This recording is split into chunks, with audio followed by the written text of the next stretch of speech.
Very good morning to all my students. एक बार फिर से आपका बहुत बहुत स्वागत करता हूं अपने प्रथम बैंकर के यूट्यूब के प्लेटफॉर्म के ऊपर।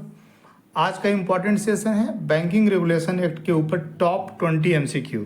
अभी पिछले वीडियो में हमने देखा था कि बैंकिंग रेगुलेशन एक्ट का कंप्लीट डिटेल सारा इम्पॉर्टेंट सेक्शन जो भी था, अब उन्हीं इम्पॉर्टेंट सेक्शन के ऊपर और बैंकिंग रेगुलेशन एक्ट के ऊपर जो है टॉप 20 एमसीक्यू देखते हैं। ये बहुत ही इंपॉर्टेंट सेशन आपके लिए होगा। किसी भी बैंक प्रमोशन का एग्जाम हो या किसी भी लेटरल एंट्री का एग्जाम हो, चाहे वो आईबीपीएस का एग्जाम हो, आरआरबी स्केल 2-3 का, या bank of Maharashtra generalist officer scale 2-3, या कोई भी लेटरल एंट्री एग्जाम जो भी होता है, पीएनबी क्रेडिट ऑफिसर या central bank of India journalist officer credit officer, सब में इक्वली इंपॉर्टेंट है। लेकिन बैंकिंग प्रमोशन के एग्जाम के लिए ये बहुत ही ज़्यादा इंपॉर्टेंट है। ठीक है, तो आइए स्टार्ट करते हैं। हम लोग टॉप 20 एमसीक्यू देखते हैं। जो भी एमसीक्यू हो सकता था पॉसिबल बैंकिंग रेगुलेशन एक्ट 1949 से, वो सब सारे इंपॉर्टेंट एमसीक्यू मैंने इसमें इंक्लूड किए हैं। तो आइए फटाफट से टॉप 20 एमसीक्यू देख लेते हैं। एक बार जरूरी है कि आप लोग इस वीडियो को शुरू से अंत तक जरूर देखिए, क्योंकि ये सारे जो एमसीक्यू हैं बहुत ही इंपॉर्टेंट है। आइए स्टार्ट करते हैं।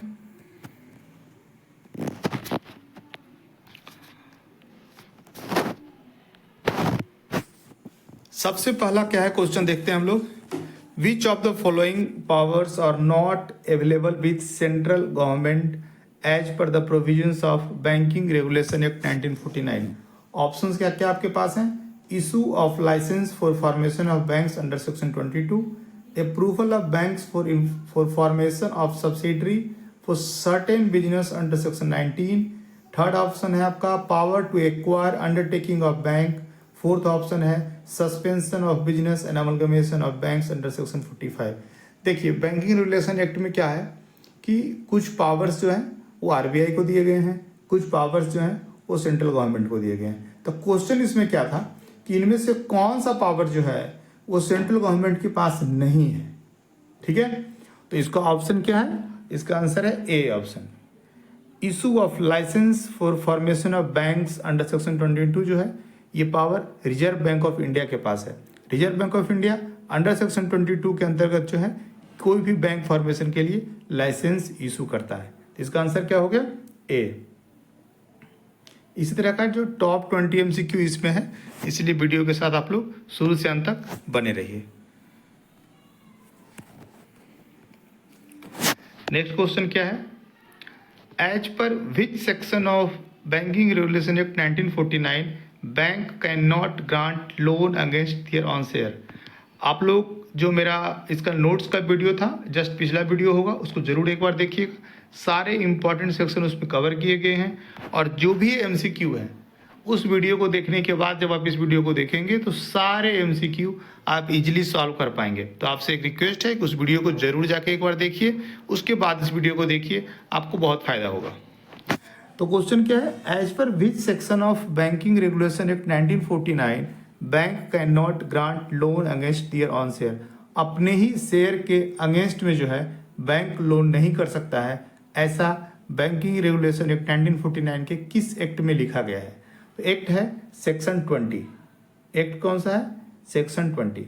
जब आप कोई नोट्स पढ़ने के बाद एमसीक्यू करते हैं ना, तो वो प्रॉपर आपको याद हो जाता है, और सिर्फ ऐसे एमसीक्यू आप देखते हैं तो आपको याद करना पड़ता है। लेकिन जब आप नोट्स कोई अच्छे से पढ़ लेते हैं, कोई वीडियो देख लेते हैं, उसके बाद एमसीक्यू देखते हैं, तो आपको प्रॉपर मेमोराइज हो जाता है और अच्छे से आप इसको याद कर पाते हैं। नेक्स्ट क्वेश्चन है, देखिए फर्स्ट क्वेश्चन से रिलेटेड है ये question. A banking company requires dash from dash to undertake banking business as per provision of section dash of banking regulation act. 3 जगह फिलर है इसमें, तो एक एक करके चेक करते हैं। ऑप्शन है रजिस्ट्रेशन आरबीआई 23, मतलब यहाँ पे रजिस्ट्रेशन फील होगा है, आरबीआई है 23। दूसरा ऑप्शन है लाइसेंस आरबीआई 22। तीसरा ऑप्शन है रजिस्ट्रेशन रजिस्ट्रार ऑफ कंपनीज 24। चौथा ऑप्शन है certificate of commencement of business registrar of companies 24। आप देख लीजिए एक बार, ठीक है, मैं फिर बताता हूँ इसमें क्या होगा। इसका आंसर है banking company requires licence from RBI to undertake banking business as per provision of section 22 of banking regulation act. जिस तरह से मैं एमसीक्यू करा रहा हूं, आपको कहीं से भी और बैंकिंग रेगुलेशन एक्ट का एमसीक्यू देखने की कोई ज़रूरत नहीं है। ठीक है, आंसर क्या होगा इसका? Licence RBI 22। एक बार इसको डाल के आप खुद भी पढ़ लीजिए। A banking company requires licence from RBI to undertake banking business as per provision of section 22 of banking regulation act. Clear है? ठीक है, चलिए आगे चलते हैं। हमारा बैंक प्रमोशन एग्जाम का जो है पूरा कोर्स चल रहा है, और ये जो है स्केल 1 से 2 और स्केल 2 से 3 के लिए कोर्स है। एक और कोर्स है हमारा clerical cadre to officer cadre के लिए, देख लीजिए। क्लेरिकल टू JMGS 1 के लिए है, और सभी बैंकों का प्रमोशन एग्जाम की तैयारी हम लोग प्रॉपर करवाते हैं। और अभी हम लोग प्लान कर रहे हैं 6 दिन का जो है अलग से जूम क्लास लेने के लिए। तो अभी जितना भी एडमिशन 7 तारीख तक होगा, 7 सितंबर तक, उसमें हम लोग जो है कोई अलग से जूम क्लास का फ़ी नहीं ले रहे हैं। हालांकि कोर्स हमारा वेबसाइट पे सब कुछ उसमें अवेलेबल है, PDF भी है, वीडियो भी है, MCQ भी है, टेस्ट भी है। That is sufficient for your promotion exam. But फिर भी कुछ लोग अलग से जो जूम क्लास लेना चाहते हैं 6 दिन का, वो ले सकते हैं, पर उसके लिए फ़ी जो है वो 500 रुपीज़ है। वो जो पे करेंगे वो अलग से 6 दिन के लिए जो है क्लास ले सकते हैं। ठीक है, लेकिन 7 तारीख तक जितना भी एडमिशन इस कोर्स में होगा उन लोगों को फ्री क्लास दिया जाएगा। ठीक है, लिंक इस दोनों कोर्स का लिंक डिस्क्रिप्शन बॉक्स में मौजूद है। आप लोग जाके आपको कोर्स का पहले कंटेंट देख लेना है। कंटेंट देखने के बाद उसको वहीं पे ऑनलाइन परचेज हो जाएगा, परचेज कर लेना, और सब कुछ वहीं वेबसाइट पे आप अच्छे से पढ़ सकते हैं। ठीक है, एक ग्रुप भी बना दिए हैं, और उसमें आप लोग ऐड कर देंगे, और आप लोग जो है उसमें हम लोग बहुत सारा PDF भी देते रहते हैं। नेक्स्ट क्वेश्चन देखते हैं।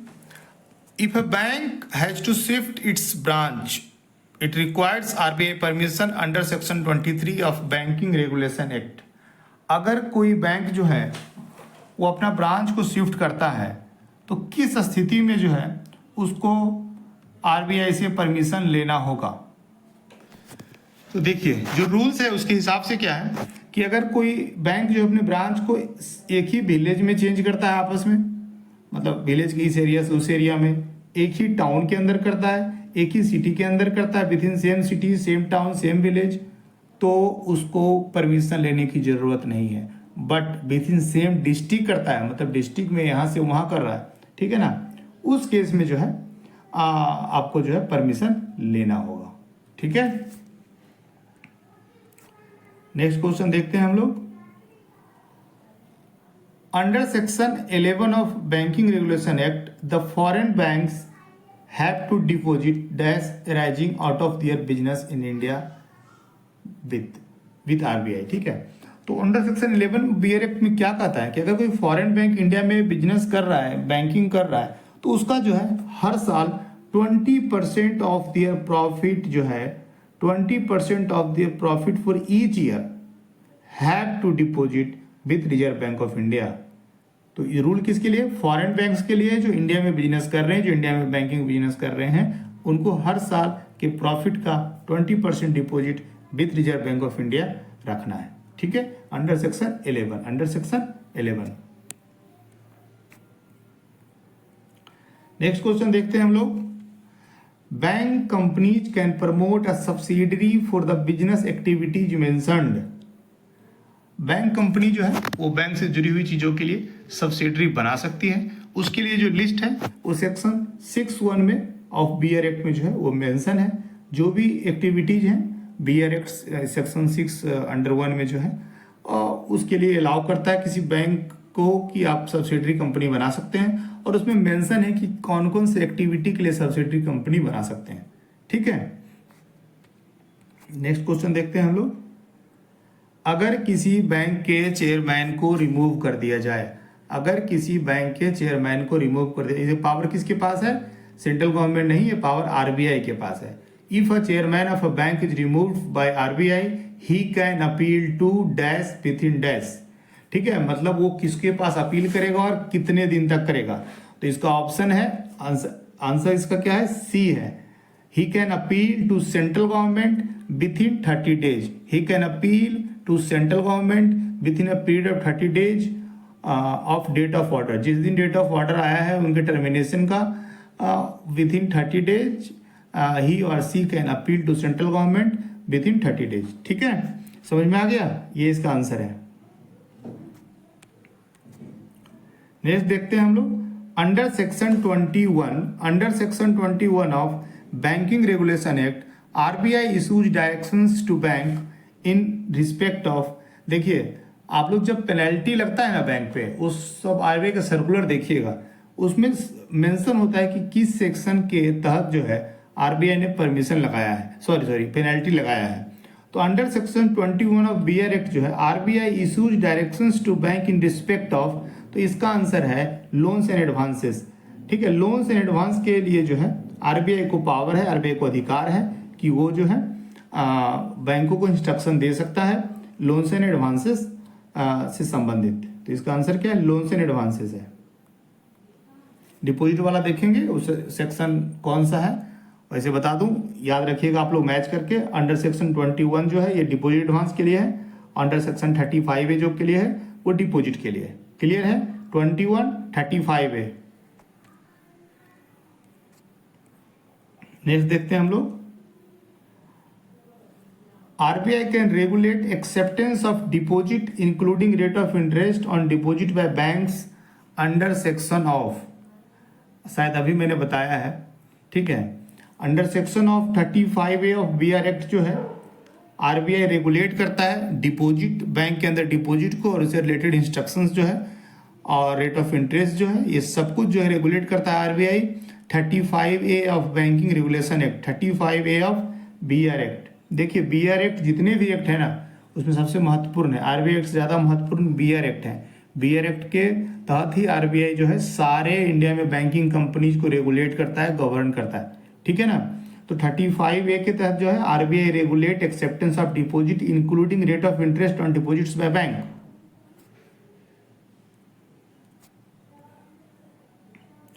अभी हमारा एक तो ऑल बैंक प्रमोशन एग्जाम चल ही रहा है उसका कोर्स, साथ साथ बड़ौदा यूपी बैंक का क्लरिकल 2 ऑफिसर का और स्केल 1 से 2, 2 से 3 का है। इसमें भी बहुत सारे बच्चे इनरोल हुए हैं, लगभग 24-25 बच्चे इनरोल हुए हैं। हम लोग प्लान कर रहे हैं इनको एक फ्री 7 दिन का या 6 दिन का कंप्लीट लाइव क्लास देने के लिए जूम के थ्रू। और जो लोग भी बड़ौदा यूपी बैंक के हैं, क्योंकि उनका नोटिफिकेशन आया, काफ़ी ह्यूज वैकेंसी है बैंक में। उसके अलावा किसी भी बैंक का प्रमोशन एग्जाम का आप लोग तैयारी कर रहे हैं, साथ ही साथ किसी भी लेटर एंट्री एग्जाम का आप लोग इस साल एग्जाम देने के लिए सोच रहे हैं। एसबीआई सीबीओ में हमारा बहुत अच्छा रिजल्ट हुआ था, लगभग 74-75 बच्चे पास हुए हैं। फाइनल सिलेक्शन रिटेन में तो बहुत ज़्यादा हुए थे, फाइनल सिलेक्शन 74-75 हुए हैं। तो हमारा मटेरियल काफ़ी अच्छा है, आप लोग जो है निश्चित रूप से ज्वाइन कीजिए। प्रथम बैंकर का कोई भी कोर्स आपको जो लगता है इंक्वायरी कीजिए, इंक्वायरी आपको करना हो तो हमारा मोबाइल नंबर है, नोट डाउन कर लीजिए। वैसे मैं यहाँ पे एक बार लिख देता हूँ, मेरा मोबाइल नंबर है 7970903637।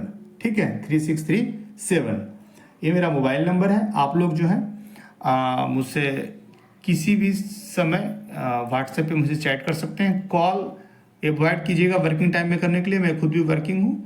और आपको कोई भी क्वेरी हो, कोई सजेशन हो इस चैनल को और बेहतर बनाने का, इस प्लेटफॉर्म को और बेहतर बनाने का, उसके लिए भी ठीक है। किसी एग्जाम से रिलेटेड कोई क्वेरी हो आपको, कोई आपको तैयारी करना हो, किसी भी बैंक का प्रमोशन एग्जाम को तैयारी करना हो, तो साथ साथ कोई भी lateral entry exam, lateral entry exam मतलब सीनियर बैंकर्स के लिए, स्केल 2 स्केल 3 के लिए, क्रेडिट ऑफिसर, जर्नलिस्ट ऑफिसर, इन सब का प्रिपरेशन प्रथम बैंकर बहुत अच्छे से करवाता है। आप लोग बेझिझक होकर इस नंबर पे मुझे कॉल कीजिए, मैसेज कीजिए, इंक्वायरी कीजिए। हमारा वेबसाइट है www.prathambhanker.com/learn। यूट्यूब पे जाके आप हमारा वीडियो सर्च कर सकते हैं, प्रथम बैंकर नाम से यूट्यूब चैनल है। टेलीग्राम पे जाके भी सर्च कर सकते हैं, टेलीग्राम भी प्रथम बैंकर नाम से टेलीग्राम है। ठीक है, तो चलिए आगे चलते हैं। नेक्स्ट क्वेश्चन है, which of the following provides that transaction between a banking company and its borrower can not be reopened by courts on the ground that the rate of interest is excessive. That the rate of interest is excessive कहने का मतलब है कि किसी भी court में जो है ट्रांजैक्शंस को ओपन नहीं किया जा सकता है ऑन द बेसिस ऑफ ये कि इंटरेस्ट जो है वो ज़्यादा लिया गया है। तो इसका आंसर है मेरे हिसाब से इसका आंसर जो है ना वो 21 है, सेक्शन 21 है या सेक्शन 21A है। हाँ कंफर्म है, सेक्शन 21A जो है, section 21A of the banking regulation act जो है वो है आपका कि किसी भी स्थिति में कोर्ट के अंदर जो है transactions between a banking company and its borrower can not be reopened on the ground. Ground ये होना चाहिए कि इंटरेस्ट रेट ज़्यादा लिया, इस बिहाफ पे नहीं खुलेगा। किसी अदर बिहाफ पे हो तो ट्रांजेक्शन्स दिया जा सकता है, बट रेट ऑफ इंटरेस्ट सिर्फ एक्स्ट्रा लगा है उसके लिए नहीं खुलेगा। ठीक है ना। नेक्स्ट क्वेश्चन देखते हैं हम लोग। Every banking company has to maintain assets in India equal to -% of under section 20 of के बाद फिर से यहाँ पे डैश है। ठीक है, under section 25 of banking regulation act at last Friday of each quarter. कह रहा है कोई भी बैंकिंग कंपनी जो है ना उसको इंडिया में एसेट मेंटेन करना है any time in India, specially कह रहा हूँ, तो इंडिया से बाहर नहीं होना चाहिए। 75% of the net 75% of the net demand and time liability. 75% of net demand and time liability. ठीक है ना। इसका आंसर क्या हो जाएगा?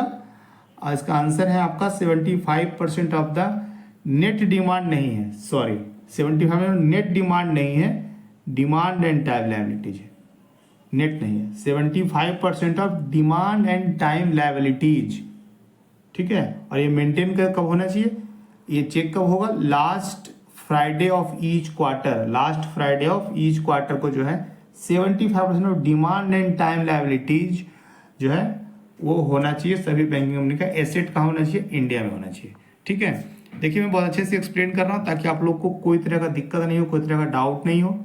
ठीक है, नेक्स्ट क्वेश्चन है आपका कि which section of BR act 1949 gives power to reserve bank to impose penalty. Penalty जो लगाता है ना, आप बहुत सारे देखते होंगे आरबीआई के नोटिफिकेशंस आते हैं, उसमें पेनल्टी लगता है बैंक पे। तो बैंक पे पेनल्टी लगता है सेक्शन 47A के तहत। ठीक है, सेक्शन 47A के तहत आरबीआई को पावर है कि बैंक के ऊपर पेनल्टी लगा सकता है। नेक्स्ट क्वेश्चन देखते हैं। Which category of banks maintain cash reserve ratio under section 18 of banking regulation act. Which category of banks maintain cash reserve ratio under section. देखिए सीआरआर मेंटेन होता है ना जनरली आरबीआई एक्ट के section 42 के तहत, RBI act के section 42 के तहत। लेकिन कुछ कैटेगरी ऑफ बैंक्स हैं जो बीआर एक्ट के अंडर सेक्शन 18 के तहत भी सीआरआर मेंटेन करते हो। कौन से बैंक होते हैं? ऑप्शन है nationalise bank, banking company that not scheduled, scheduled bank, cooperative bank. तो ये भी गलत है, ये भी गलत है, ये भी गलत है। आंसर है banking companies that are not scheduled banks. जो शेड्यूल्ड बैंक नहीं होते हैं वो सीआरआर मेंटेन करते हैं, आरबीआई एक्ट 42 के तहत नहीं करते हैं, वो करते हैं बीआर एक्ट अंडर सेक्शन 18 के तहत। ये बहुत इंपॉर्टेंट क्वेश्चन है, इसको वेरी वेरी इंपॉर्टेंट कर लीजिएगा, ये बार बार एग्जाम में आया है। नेक्स्ट क्वेश्चन, ठीक है, नेक्स्ट क्वेश्चन है मैच करना है कि कौन सा मैच कर रहा है कौन सा नहीं कर रहा है। तो सेक्शन 26 ये डीफ अकाउंट का अनक्लेम डिपॉजिट बिल्कुल करेक्ट है ये। ठीक है, section 21 RBI authority to give directions to bank on loan and advances बिल्कुल सही है। Section 24 maintenance of cash reserve ratio ये गलत है। ठीक है, section 17 creation of reserve fund by bank from profits, ठीक है, इसे तीसरा गलत है। सेक्शन 24 ऑफ बीआर एक्ट में जो है ना सीआरआर का मेंटेनेंस के बारे में नहीं कहा गया, एसएलआर के बारे में कहा गया है। ये आपका सबसे इंपॉर्टेंट क्वेश्चन है इस पूरे टॉप 20 का, याद रखिएगा। Section 24 maintenance of SLR, maintenance of SLR, और section 42 of Reserve bank of India Act में जो है वो सीआरआर का है। याद कैसे रखिएगा आप लोग, कंफ्यूजन हमेशा होगा, बार बार एग्जाम में आता है। तो याद रखिएगा एसएलआर जो है वो बैंक को अपने पास रखना पड़ता है, तो बीआर एक्ट में है, बैंकिंग रेगुलेशन एक्ट में है। और सीआरआर कहाँ जमा होता है? आरबीआई के पास जमा होता है, तो आरबीआई एक्ट में है। क्लियर? आरबीआई बड़ा है बैंक से, तो आरबीआई का सेक्शन 42 है बड़ा वाला, बीआर एक्ट सेक्शन 24, आपस में भी इंटरचेंज है 24 42। बहुत तरीका याद रखने का है, आपको जैसे सुविधा हो वैसे याद रखिए, लेकिन ये बहुत इंपॉर्टेंट है। नेक्स्ट देखते हैं, एसबीआई सीबीयू का इस साल का बैच हमने स्टार्ट कर दिया, कोर्स स्टार्ट कर दिया। बहुत अच्छा कोर्स डिजाइन किया गया है, आप ऐसे भी रिव्यू ले सकते हैं। प्रथम बैंकर का एसबीआई सीबीयू में बहुत एक्सपर्टीज है, बहुत अच्छे रिजल्ट्स हुए हैं हमारे यहाँ से। तो जिन लोगों को भी लगता है कि इस साल मुझे प्रिपरेशन अभी से स्टार्ट कर देना चाहिए, हालांकि नोटिफिकेशन तो नवंबर के मंथ में आने का संभावना है, तो वो लोग जो है कोर्स ले सकते हैं। डिस्क्रिप्शन बॉक्स में कोर्स का लिंक जो है दिया हुआ है, जितने भी कोर्स मैंने बताए सबका लिंक डिस्क्रिप्शन बॉक्स में दिया हुआ है। नेक्स्ट क्वेश्चन देखते हैं, under section 11/2 of banking regulation act, foreign banks are required to maintain, ये शायद पहले मैंने बताया है, ठीक है। फॉरेन बैंक्स को जो है आरबीआई के पास रखना पड़ता है, आरबीआई के पास रखना पड़ता है 20% of there profits for each year in respect of all their businesses connected in India. India में फॉरेन बैंक जो भी बिजनेस कर रहे हैं उनका 20% of their profit, 20% of their profit for each year उनको कहाँ रखना है, आरबीआई के पास रखना है। 16 मैच करने के लिए आया है, नॉमिनेशन वाला है, ये बहुत इंपॉर्टेंट, बहुत बहुत बहुत इंपॉर्टेंट है, ठीक है। देखिए बीआर एक्ट सबसे ज्यादा इंपॉर्टेंट है, इसलिए मैंने सबसे पहले इसका एमसीक्यू कराया है। सेक्शन 45ZA में nomination in deposit account, correct.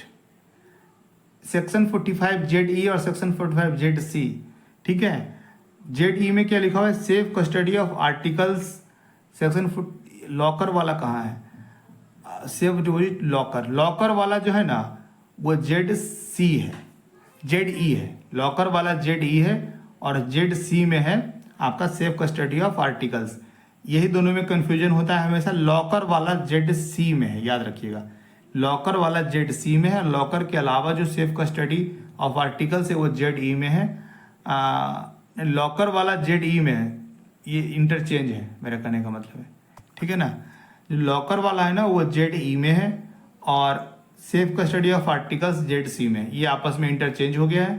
तो यहाँ कर है डज नॉट मैच या डज मैच, तो डज मैच में सिर्फ ए वाला आंसर होगा, ठीक है। 17 RBI can carry inspection of banks by exercising power under section dash of dash, ठीक है। मतलब आरबीआई जो है बैंक का इंस्पेक्शन कर सकता है बीआर एक्ट के, बीआर एक्ट ही सही आंसर है, आरबीआई एक्ट सही नहीं है। तो किस सेक्शन के अंतर्गत जो है आरबीआई बैंक्स का इंस्पेक्शन कर सकता है, तो इसका आंसर है section 35 of banking regulation act, section 35 of banking regulation act. 18th question है the annual audit of a banking company, the annual audit of a banking company is to be carried by a person qualified to be auditor of a company as per provision of section 30 banking regulation act, section 30 banking regulation act. देखिए जो मेरा video एक video जो दूसरा है ना notes वाला, just इससे पहले का वीडियो होगा, वो जरूर देखिएगा। वो देखने के बाद एक बार कॉपी में नोट्स बना लीजिएगा सारे सेक्शंस का, देन इसको आप सॉल्व कीजिएगा, आपको बहुत मजा आएगा और बहुत अच्छा लगेगा, ठीक है ना। जो टॉपिक मैं एक बार पढ़ा देता हूँ, मेरे नोट्स बहुत अच्छे होते हैं, एक बार आप पढ़ लीजिएगा, उसको देख लीजिएगा, फिर इसको देख लीजिएगा, आपको दोबारा कभी देखने की जरूरत नहीं पड़ेगी। जीआईबी में भी ये बहुत इंपॉर्टेंट टॉपिक है। In which section of BR act banking को कहाँ डिफाइन किया गया है, ये भी बहुत इंपॉर्टेंट है, बैंकिंग को कहाँ डिफाइन किया गया है, तो बीआर एक्ट के सेक्शन 5B में डिफाइन किया गया है, बीआर एक्ट के सेक्शन 5B में बैंकिंग को डिफाइन किया गया है, ठीक है, बैंकिंग को डिफाइन किया गया है। और लास्ट क्वेश्चन है as per which section of BR act 1949 RBI can terminate chairman of any bank, terminate chairman को बैंक आरबीआई जो कर सकता है उसको पावर कहाँ से मिला है, उसको पावर मिला है सेक्शन 36 से मिला है उसको पावर, ठीक है। तो ये टॉप 20 क्वेश्चन था बैंकिंग रेगुलेशन एक्ट का, ठीक है। और जो लोग भी वीडियो में बने हुए हैं उनका बहुत बहुत धन्यवाद अभी तक।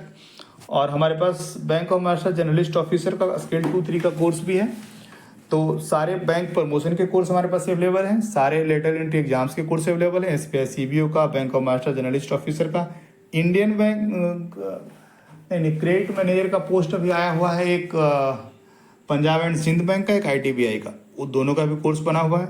तो आप लोग को जिन लोगों को भी कोर्स के बारे में मुझसे कोई बात करना हो, मेरा नंबर है 7970903637 7970903637। आप लोग मुझसे कांटेक्ट कर सकते हैं, ठीक है। Thank you so much for watching this video. और उम्मीद है कि इसी तरह का वीडियो हर दिन कोशिश करते हैं हम एक लाने का, और बहुत सारी वीडियो अवेलेबल भी है, आप देख सकते हैं। CGTMPC का, प्रैक्टिस सेक्टर लैंडिंग का, DNR-LM का, सारे वीडियोज बहुत इंपॉर्टेंट है और बहुत अच्छे से बने हुए हैं, ठीक है। तो thank you so much, thank you.